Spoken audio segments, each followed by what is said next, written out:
Hi, I'm JR. I play Mizr Snowfang, an Ancient Oath Paladin. Mizr is a Brah, which is a race unique to Vrath. Mizr was taken to the Feywild as a cub, and as a result, he's much more carefree. Hi, I'm Ashley. I play Neriah Stonefury, an Eldritch Knight. She has a complex family history that mostly revolves around death, which has hardened her outlook on life. Hi, I'm Jerry. I'm playing Tristan Bestor, aka Stormmane. He's a Tempest Cleric, raised up among a group of mercenaries, been kind of hardened to the world, and kind of skewed his opinions of the people around him and their motives.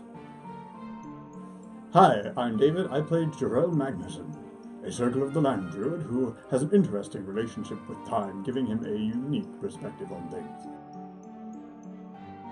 And I'm Jared, aka DM.F, and this is Darkhounds, a 360 D&D actual play series brought to you by Game Master Studio.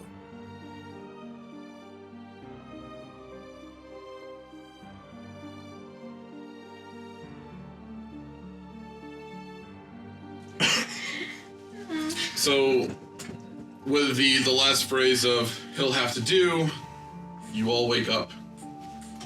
You're all laying down in cots. It's a bright room. You all of a sudden, it's as if you've just woken out of this deep sleep. You're a little disoriented. It was a very if you've ever woken up from a dream that was like seemed very real, as if I personally have woken up in a dream and then actually woken up, so it was like waking up twice, and it was very like disoriented. It was one of the most confusing mornings I'd ever had, because in my dream everything was very realistic, but things that were different. So when I woke up, I'm just kind of like, did that really happen, or did that not really happen? So that's the moment that you were all having, I know that I was just in a memory, so I was like, for some of you it was like you were 10 years old again, for others it was just a few years ago, for others thousands of years ago. But it feels as if it was just yesterday. You're waking up, you're completely disoriented. I attack Stormmane. I'm confused. With hugs. You quickly see several clerics and physicians, different healer types. There's a variety of different, what you all quickly assess to be some sort of, healer in the room. You see clerics, you see those that have studied anatomy and just general medicine. You see someone that witch doctor maybe, there's a variety of people in the room. Just stay calm, it's okay. You've been out for a little while, just stay calm. Just breathe. Don't get up. I'm getting out of bed and so it's staggering a little bit, and also, pushing away those who come to attend. I stretch like a cat. There's the equivalent of some nurses in the room, so for those of you who go to get up, they'll help you. We won't stop you, but if you want to just take it slow. Don't touch me. I don't need your assistance. I don't need help. I accept no offers. Okay, make a note. They're all highly agitated. Okay, And I thought I'd be the grumpy old man. Just be calm. We're all friends here, and you hear the sound of Agatha in the corner, off to the side in the corner there. Just look, everyone. Just be calm. It's Agatha. I know we haven't known each other that long. We haven't, but just be calm. You're safe. You're at the guild. You look around the room, and as you start to take inventory, the four of you are kind of grouped together. Your cots are kind of basically in a row, with room to walk in between. Then you hear this violent scream happen in the corner, and when you look over, you see Ascot's body, and his back's arching up off the cot. His eyes are wide open. He's screaming this blood-curdling scream. Ah! And then he goes limp. I'll rush over there. As you rush over, so does pretty much the entirety of the room. We're losing him, oh my god, it's like basically code blue in there, just, we're losing him, oh my god, you see several clerics, weaving some sort of variety of healing spells. everything from like basic cure wounds to like healing words and all kinds of like different basic healing spells to some more complex stuff, lesser restorations, greater restorations. For those of you that recognize the different variety of divine magic, there are actual physicians and and healers in the room that are like they're checking pulse, they're looking for breathing, they're trying to do CPR. Like there's all kinds of stuff going on. Like we're losing him. What's going on? What happened? He was fine. They were all fine just a minute ago. He was just like the others. What's going on? What's going on? I'll be over there essentially doing the same thing, but I'll be specifically saying, oh, come on, Ascot. Don't give in to it. We've had this conversation before. Don't do it. Meanwhile, the witch doctors, I need the tongue of an ox and a virgin goat. Stat! I need a pot of boiling water. It's actually there's like a witch doctor, and then next to him is like someone like a doctor's coat and a witch hat, and they're just like, what is it? In the opposite corner from Ascot, towards the entrance of the room, is Orion, who's standing there very stoic. And for those that give the moment to pay attention to Orion, he's again just arms crossed, very stoic. You like this hint of sadness on his face, staring in Ascot's direction until finally his head kind of slumps a little bit. And he turns around and he walks out of the room. Agatha, as she also she notices Orion leaving the room, she's like, "We'll give you updates when we know more, sir." And she goes over to she tries to put herself between those of you that haven't already gone over to Ascot and Ascot. Just give them room to work. Let them do what they can do. We have the best we could find. We have a variety. If anyone can help them, it's the people in this room. Just let them work. Ascot made his choice, and then I'll walk out. For those of you that are still in the room, again, his eyes kind of pop open. His eyeballs kind of like just sheen over with like this liquid kind of black as he screams another time and then goes completely limp yet again. And you hear several of them just like, he's gone. There's nothing. I don't think there's anything we can do. What do we do? What do we do? How can we fix this? One of the presumably one of the clerics in the room, like, I've never seen anything like this before. Like, this is just like, we've been confused for months. I don't know. We just don't have enough information. Months? What do you mean, months? Agatha quickly walks over to you. I think we should go into another room and talk about what's going on. You're playing with devil magic here. Fiends are playing with his soul, so that is where you stop. Do you understand? You heard that. Get to work. Several of the clerics start weaving. Some of them were mid incantation. They stop like their spell and they start weaving different magic. And Agatha is just let's let them work. We appreciate the information. Let's just let them work. Let's go in the other room and kind of talk about what's been going on. We need to give them some space. And she'll try to escort the three of you that are still in the room out. You're like, this is not my stuff. Here you go. Whoops. So she'll take the three of you out. She'll grab Mizr, who's already out the door, and bring you all to another room and explain the situation. I keep feeling like I have to burp, like there's a lump in my chest and it's like aggravating the crap out of me. So, first I'd like to say that I'm glad that at least the four of you are okay, and I hope the best for Ascot. Like I said, we have the best we could find in the region, and they're working. We have clerics, we have a wizard in there, we have a variety of different healers. Orion spared no expense, called in favors. He's surprisingly attached to all of you.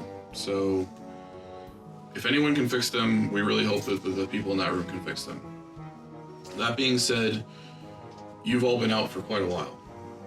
It's been weeks, bordering on months that you've all been unconscious.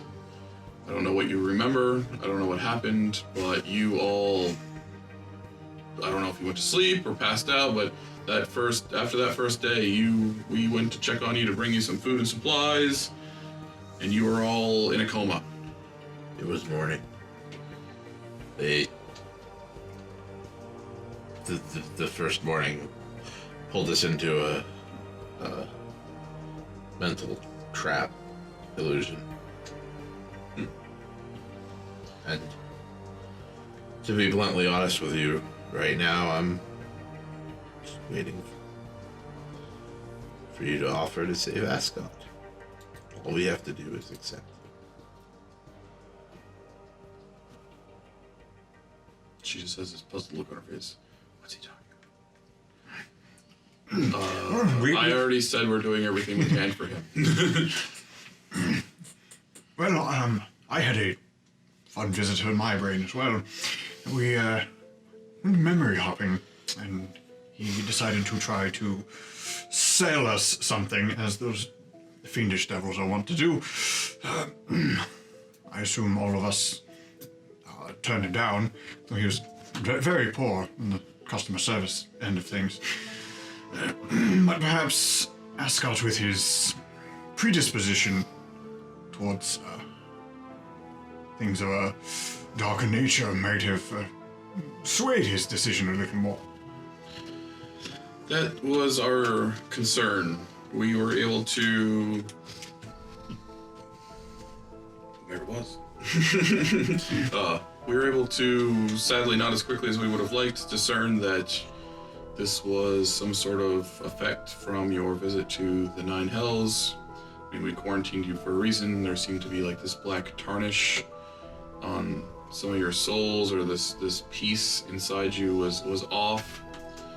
And again, as you had mentioned, the predisposition that Ascot had, so to speak, Pre-existing condition. Yeah, his pre-existing condition, his medical records indicated that he was a little more susceptible to the situation. But do keep in mind that without his aid at the time, we would not have even found this cave. So it was with his help that we were even able to rescue your friend. And we do not judge him for his, predisposition to the situation. We consider him, an equal member of the guilds. Orion thinks highly of all of you, and, Ascot included. Again, we have the best of the best in that room that we were able to get our hands on this kind of short notice. So don't think that we're writing him off, or that we consider this, if God, God's forbid that, something is to happen to Ascot, that don't think that we take that lightly, or that we're okay and he's an acceptable loss. That is most certainly not the position. But we do need to inform you that, again, you've been in a coma for several months, all of you, and in that time there's been a lot of movement, so to speak. So we're going to let you get your rest, but there's definitely much to discuss. Mizr's stomach rumbles very loudly at this point. Months, you say? And I'll just head out to the tavern. That's where I'll go. Okay. Tristan looked like you wanted to say something a couple times there. Still not convinced it's not just another layer. I will also... I mean, even though out of character, I kind of understand what's going on. In character, he's worried that it's a case of like, oh, now you're free. Now, you okay? You with us now? Yes, I'm with you. Thank you for accepting, whatever. Yeah. It's the waking up from a dream into a dream, and that's what, he's kind of worried about, which is also why, like, no, don't touch me, don't help me. Right, yeah. Okay, Joe. The trick within a trick. A dream within a dream within a dream within a dream. Mwahahaha. Just say the word yes in any context. Which is why he's been saying, no, I don't believe you. I'm not going to. So yes, Agatha will let you all go about your business, however you'd like to relax, unwind, feed yourselves, indulge. She informs you that you have free run of the place. You can eat, drink, and be merry. You can do whatever you'd like to do. Just try not to break the place. And Orion will meet with you all in the morning, and we'll have a little war room session and discuss what's next steps to take. I will go straight to the bar, and I will order a bottle of wine, because that is what Ascot drink. Head out into the woods for a while so I can say some silent prayers for my friend and hopefully help from that angle. Okay. I'll head to the training. Eventually heading back to the tower. Yeah. Train for a while and then head into the tavern as well. Okay. I'm going to go get my axe, because I'm going to assume that we didn't have it in the infirmary. We were unarmed. And right now, I don't feel like walking around without having a weapon on me. And the bracers of the holy symbol, if I didn't have those as well. Yeah, those are actually still on you. Yeah. But yeah, your axe was not on your persons. And I'm actually going to go into town. Well, leave the guild. Need to go into town. Just to kind of... Guys, he quit. He quit. step outside of the guild and go into town. Kind of to interact with the people and kind of convince myself of whether or not this is real. Okay. So... Because until I'm sure, the guild can't be trusted. Neriah heads to the grounds to train. You kind of keep having like these flashes of that moment where you're able to see the face of your uncle's killer. You know, kind of that dramatic TV moment where like they're training and, or fighting or whatever, and they just keep having that flash. It's like, if only I was stronger. If only I could have been there now, if only, I could go back and fix this. And it's just kind of, it struck a nerve, but at the same time, you actually have a little bit of almost peace in the sense that, you no longer see this thing, this person as like a monster. As a child, they were the monster that killed your uncle, and now you know that they're just a man, which makes you both angry and happy, kind of deal. Like, you're angry that it was just it was a man that killed your uncle, but happy to know that now you can maybe try to follow that path and seek revenge and maybe avenge his death. As the If you 80s, please, you can kill it. as the 80s montage music slowly builds in the background. Mizr, you go out into the woods. Find a place that, makes me happy. Yep. No place in particular, but that's where I'll start praying. And spend a couple hours out there, Okay. And praying and for your friend and... Getting rid of the worry, going back to the fun-loving Mizr. Yep. Trying to embrace your inner child. Right. Everything will work out. Tristan, you go out into the town. Yeah. Talking with the peoples.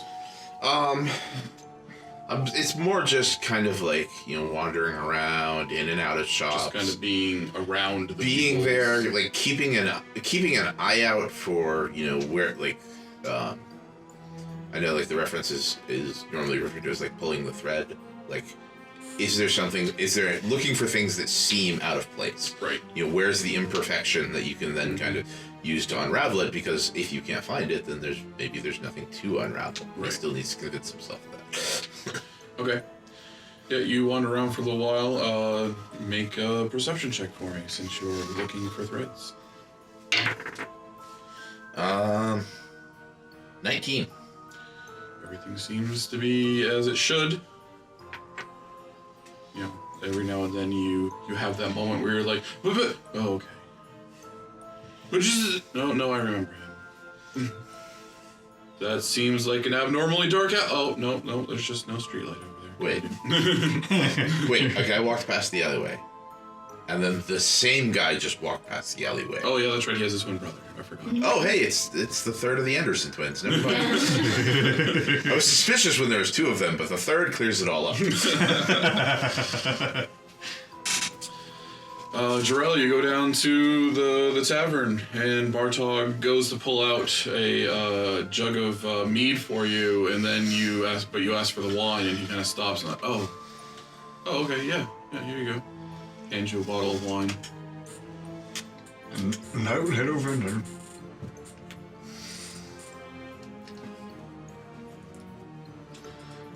Like at first he goes to grab a glass for you, and then yeah, you're probably just gonna want the whole bottle. It is what I ordered.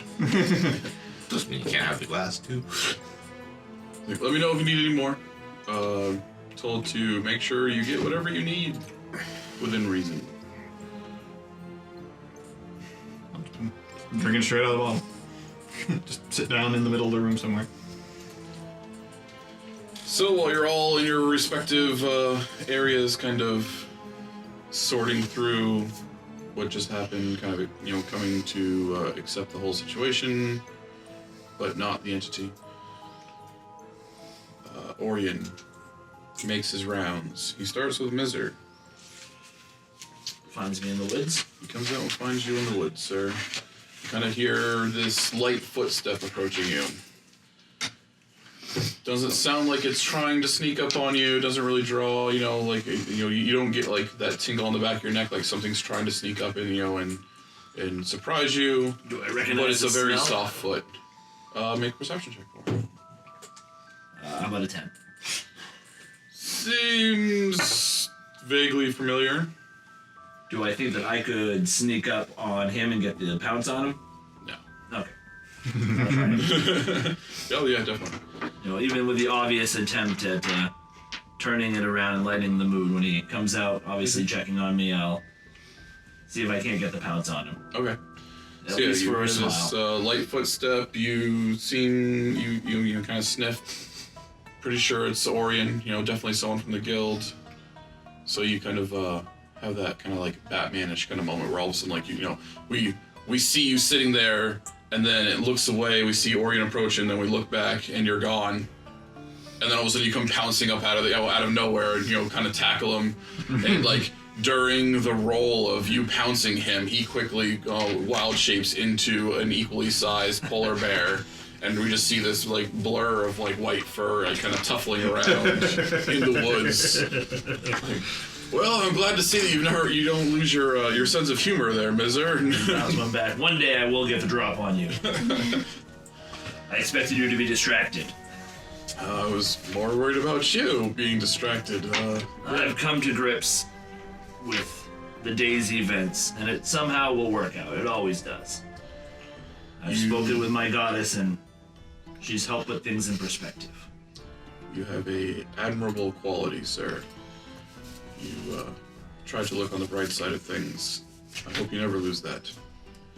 But it has been a trying time with you all in the coma, and I just wanted to make sure that you and your compatriots are okay. I understand that what's happening with Ascot is concerning. Yes, I'm sure that while we will be okay, we will never be the same. Yes, that's... Events like this have a way of leaving scars. Exactly, yes. Scars are... They can make us who we are and make us great, but they can also break us. So I want to make sure that we will all rise above and not break. So... Well, there is no need to worry about me, Orion, but thank you very much. I will escort you back. So you escort Orion back making to the... light talk, telling him about, Al-Nud, about the Fae, how seeing the Fae again kind of made me long for home, but brought up a lot of confusion and weird emotions, because I know I have a home here as well, and family that may want to see me at some point, as I saw, my father in the message. And I'll tell all that to Orion and kind of go through some of the myriad of emotions that I'm working through. Okay. Yeah, so you guys have this really nice chat, kind of like, very friendly, almost brotherly kind of chat. He, understands what, how you're feeling, and he's very supportive of, yeah, I hope that, you get a chance to go back to the Feywild and kind of see some friends, but I also hope you get a chance to, to meet your, your real family again someday. And, just really trying to get, you can tell that Orion's trying very hard to bond with you, and to also just to, without keep saying, I hope you're okay, but to really just assess, whether or not you really are okay. Mizr's great. He's great. He's looking forward to some honey mead. And when I get back, I will, of course, get a barrel. Okay. Barrel with my friend Jorell. So yeah, you go over and sit down with a barrel of drink with your buddy Jorell, and Orion kind of veers off and starts walking down a hallway. Neriah's in the training room. Yep. She is lost in her own thoughts, throwing out, doing your sword kata, going through some training motions, kind of doing your thing. Light Begins to Shine playing in the background really loud. I need a hero. I need a hero. She's gotta be fast, and she's gotta be quick, and she's gotta be ready to fight. Throwing off some random cantrips here and there, practicing it up, doing your Eldritch Knight thing, working on your mixing in magic with combat kind of deal. And you go for this nice big downward, kind of slashing attack. You can just feel that you're putting every piece of, of might and power into this. And you feel the air breaking and cutting, around the blade. And all of a sudden the blade stopped. And you just see Orion. How you doing? Good. Oh, sorry, I didn't mean to, start with you. But, I thought I'd come and check on you and see how you're doing. I know that you guys have just went through something traumatic, and I wanted to make sure that my people are okay. Yeah, I'm good. Let's go of your sword, and it's okay, I just want to make sure I didn't break it. Sorry about that. Yeah. So yeah, I just talked with Mizr, and he kind of walked me through what happened with him. Thought I'd see if you're okay, and everyone's gonna have had their own experiences. The summation that I'm kind of getting. So. Yeah. I was brought back to see my uncle's killer, and he's a man, and I have nothing to fear anymore. I'm feeling pretty good. Oh, okay. So this was a kind of a good experience for you, I guess, in a weird sort of way. Weird way, I guess. Hmm. I mean, takes all types, right?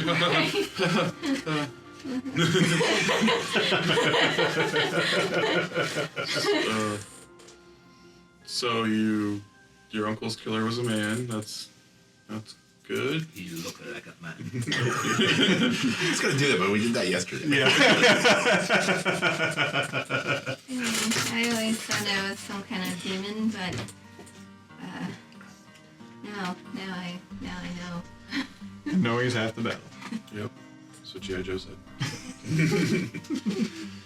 Well, maybe when things come to a little bit of a calmer moment, maybe we can have you sit with some mages, and you can kind of describe what he looked like, and maybe we can kind of get a feel for what this person looks like, and you can, have an image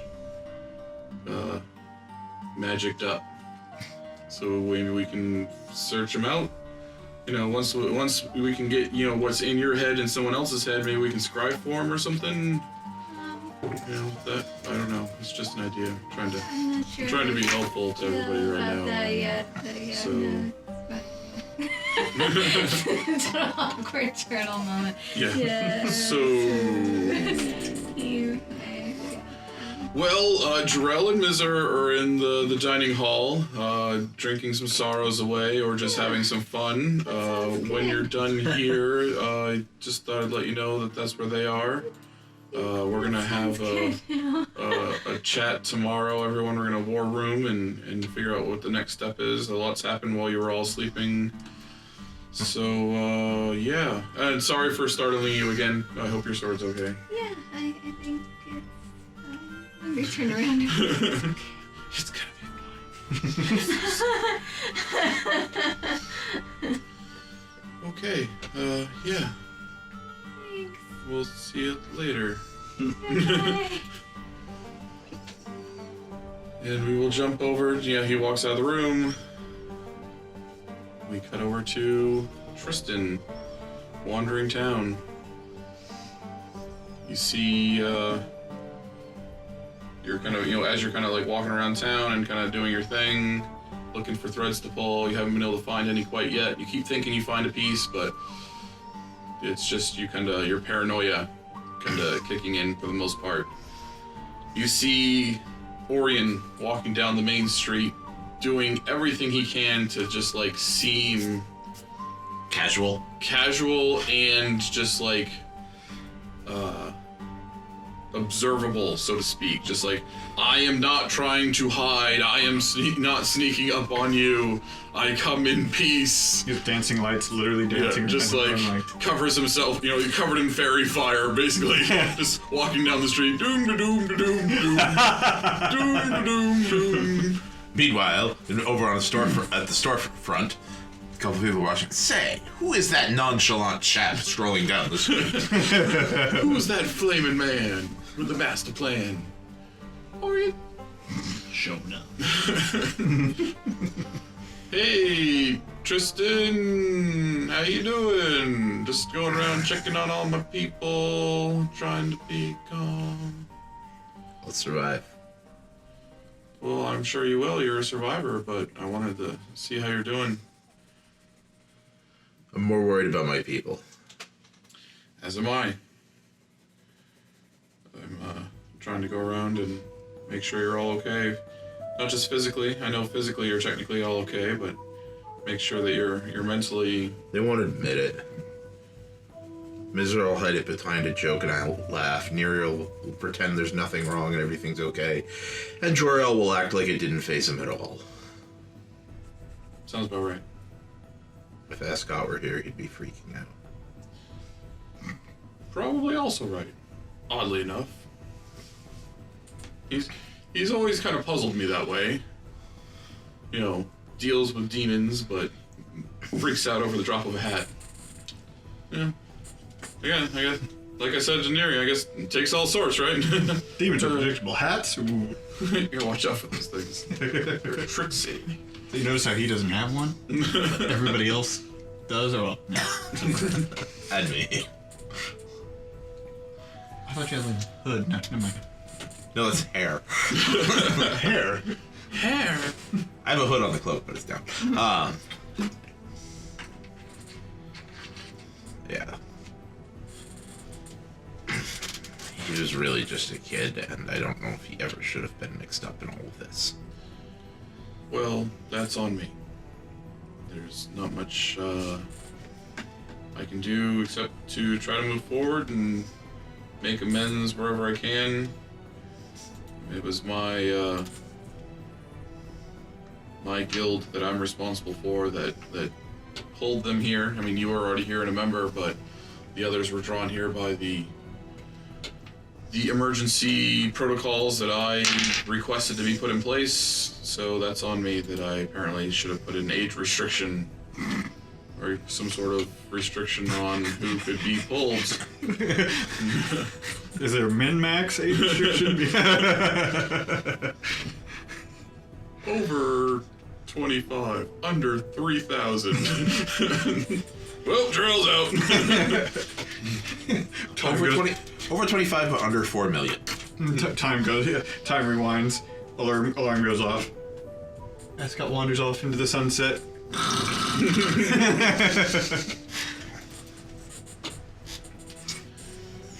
So, how are you doing, Tristan?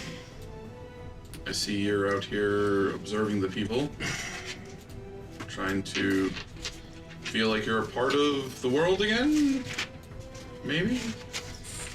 I don't really know what happened in there yet. Mizr told me what happened with him. Neriah gave me a summation that she learned some information.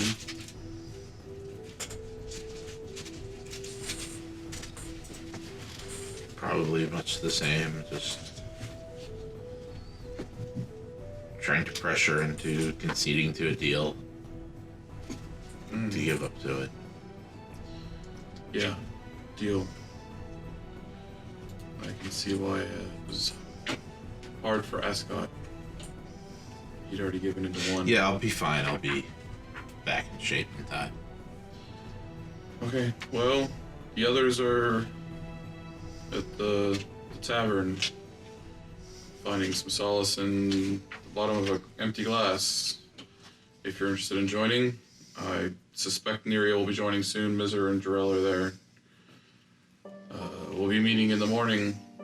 Well, not first thing in the morning, but we'll definitely be meeting tomorrow to have a war room and figure out where to go from here. There's a lot to fill you all in.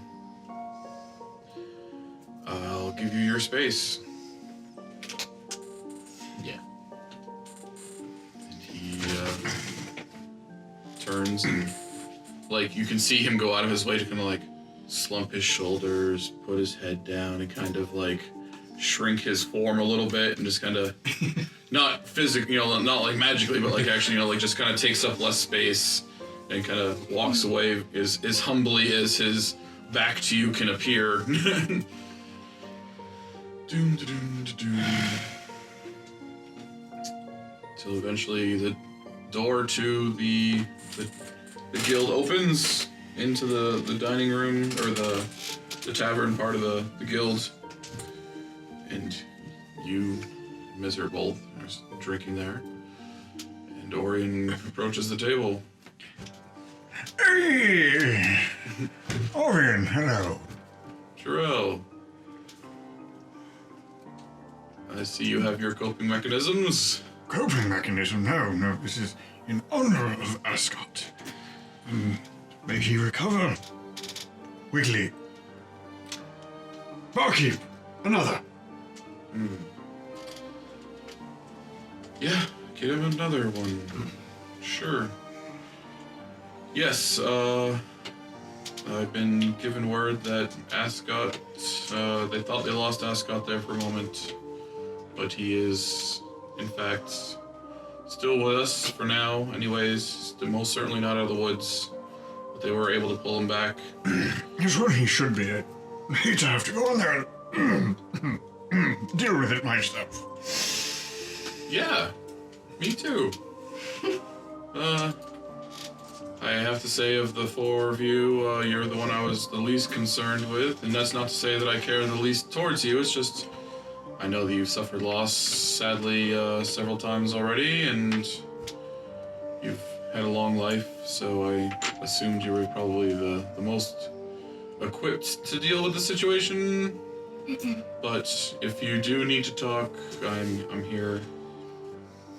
I know that you and Ascot were fairly close in the time that you were together. I just saw the struggle of the warlock mentality within him, and as I once had a warlock friend myself, I understood what he was going through. So. Yeah, so is there anything that I can do to help, or anything you want to discuss? What happened to you in there? Well, perhaps you should order a drink for yourself, and since I guess the common theme was it was in our memories, I decided to take him on a little journey. I mean, I've explained to you the time when I unfortunately witnessed those I cared about die before me. But I decided that, well, he didn't know about this memory, so he and I sat down and I said, you can hang out in here with me for another few thousand years. It's up to you. Yeah, I'm gonna need a drink for this story. Yep. He orders up a drink. Bartok brings him over a big old stein. He starts drinking away, lets you tell his story, or tell your story, I should say. Like, so, you basically, like, won through attrition? Is that kind of like what I'm getting at here? You scared this fiendish entity with time? Like, that doesn't usually happen. I'm gonna be honest with you. I can't say I've heard that one before. Well, perhaps it was a series of events. Perhaps that I called his bluff. I told him that I had him try to give me as best of a recall of my memories as he thought he had, and he couldn't do it. So I took him through a couple parts of my mind and then allowed him to sit down with me. He didn't take that very well. It was unfortunate because I had plenty of time to kill. Interesting. Yeah, so you've all had quite the adventure. I don't want to get into what's been going on here. Right now I want to give you all your space, so I think I'll let you all kind of... Oh, but why? We're all just such odd situations, I'd say. We might as well hang out with the bear and myself. Yeah, if you want, Mizr, I mean, I can hang out and drink some more. I mean, if I'm gonna drink, then I should, really kind of sets the stein off to the side and kind of pulls this little flask out. I mean, just a few nips. Alright, yeah. So, fiends in your memories trying to make deals, and man, what have I gotten you guys into? Nothing I've never seen before. Well, not everyone has your perspective, Jorell. I keep hearing that phrase. Well, it's true. Do either of you want to join? Yeah, I'll come in and join them. Okay.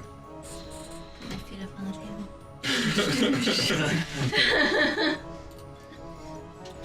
So, which night? How many training dummies did you tear through?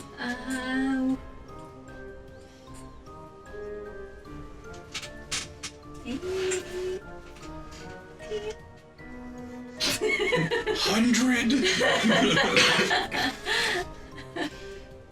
I gotta get a workout. Let's put it that way. Yeah, she's getting pretty good with the sword. I mean, she's been pretty good with the sword, but she's getting pretty awesome with the sword. Felt that. I got a little cut. Sorry. That wasn't supposed to come out condescending. That was supposed to be a compliment. Like that scene from the second Matrix. Yeah. See, he's just a man. They'll have the oh crap moment, like, drop. See? He still stopped it with his hand. Is Tristan going to join at any point, sir, or not? I will definitely be returning to the guild hall. Okay. I'm actually, rather than going straight to the table, I'm going over to the bar to speak to the bartender. Because right now I'm more interested in food than in drink. Okay. So, Mizr's drinking his food. Have something Carbs made up and also something for the rest of the table to split as well, because they're probably not thinking about mozzarella sticks. Because they're probably thinking about, hey, let's get drunk, and not, hey, we need to get our strength back after a month of being in a coma. Yeah, coma. So food. Again, month and a half in a coma. Woo! So a cat nap. Dozed off for a couple minutes there. So Bartog goes into the bag, comes back out. We'll have some food up for you in a minute. It's funny that you should not go straight to the drink like your friends, but I commend you, sir, for being a wise soldier. Orion did ask me to give you all these to help out, just in case the situation that we assumed would be the case for all of you, of going straight for the drink. He hands you a little berry. Good berry. And then he's like, which reminds me, I forgot to give these to the other ones that actually are gonna need these. And he kind of runs over, and is like, for you, and for you, and for you. As Orion's like, wait, why did they not all have them already? Yeah, and Orion just kind of gives him this, like, you're supposed to do that before they're drinking, but yeah, better late than never, thanks, man! Okay, well, I mean, Jorell knows what that was. I don't know who's familiar with good berry or not, but that'll get you some nutrition in you. So we'll have some more for you in the morning. You're gonna need it, I think. Yeah. Bartok comes back. You start to smell some deliciousness coming from the back room. Bartok exits, comes back with this big old plate. It's like this roasted roasted chicken, all kinds of like vegetables and stuff, like this on this big platter. Do you want a bunch of plates? Do you want me? I can get some more whipped up for you if you want. I'll take the food over if you want to bring a few plates for people. Okay. So, bring it over to the table, set it down. Comes over a few minutes later with some plates and plateware, and dishware, and soapware, and all the other kind of ware that you might need. Orion, hell yeah, I mean, by all means, if those of you that actually want to eat and not just drink, then please do. I think the four of you should take some time and vent, bond. I think it's team building time. I'm gonna exit. I got some things to do. I'm gonna make sure that I have all my ducks in a row for in the morning. Since we're all here, touch bases with that. The dwarvish thing to do is apparently toast to your comrades. So, to Ascot and may his condition improve and we see him again. On the field. Flasks up. Ting.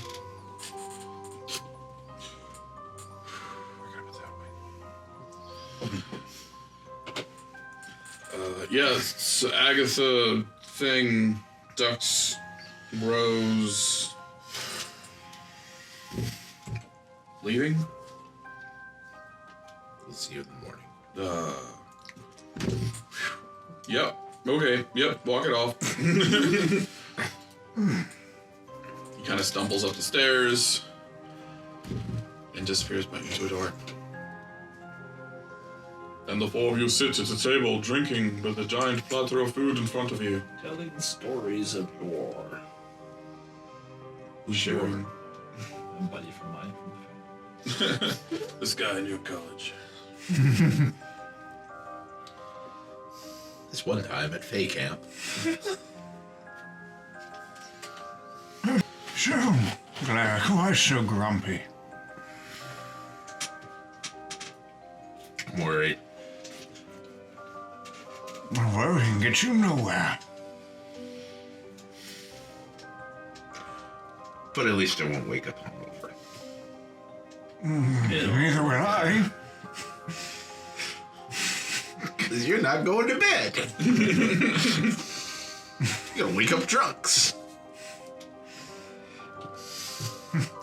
Good hydration, perhaps a jog. Get some muscles back in these legs. That'll be good.